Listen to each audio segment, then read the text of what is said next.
I call myself a pessimistic optimist. Maybe a Yes. realist is a better way to put it. Hollywood has gone through so many metamorphoses since Yep. the beginning. It started with silent films. Then suddenly there was talking pictures, and then suddenly there was color pictures, then there was radio, then there was television, then there was cable. Every time that happens, there's always people that get lost in the fallout of it, but then Hollywood figures out how to monetize and move forward. You have the problem now, of course, of that Hollywood is putting all these money into franchises instead of films.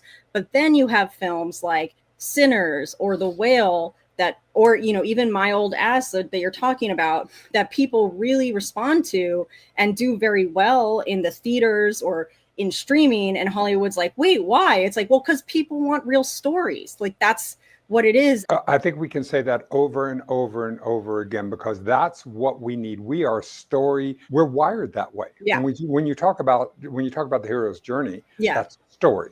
Yes. That's a story of humanity of what we're telling, and we're wired that way. So if you keep going back to that as your lodestone, all of these streaming networks, or I could say a few very specific ones, they're just making algorithmic content, right? They make a movie, they see when viewership spikes, and they go, okay, we want that part and that part. We'll put that together. And then suddenly you just kind of get this machine of crap that just comes out, and people get bored with it, or they're just not inspired enough. And I understand, too, that there's a whole people don't want to go to the theaters anymore because it's too expensive and it's easier to watch things at your home. That's fine. But in terms like Sinners did so well at the box office. The movie Bottoms did so well at the box office because they're real and unique stories. And I feel like this is a really awesome time for indie filmmakers like Anora, for example, which only had a $5 million budget, which sounds big. Let me tell you, working on a $1.5 million budget, that becomes nothing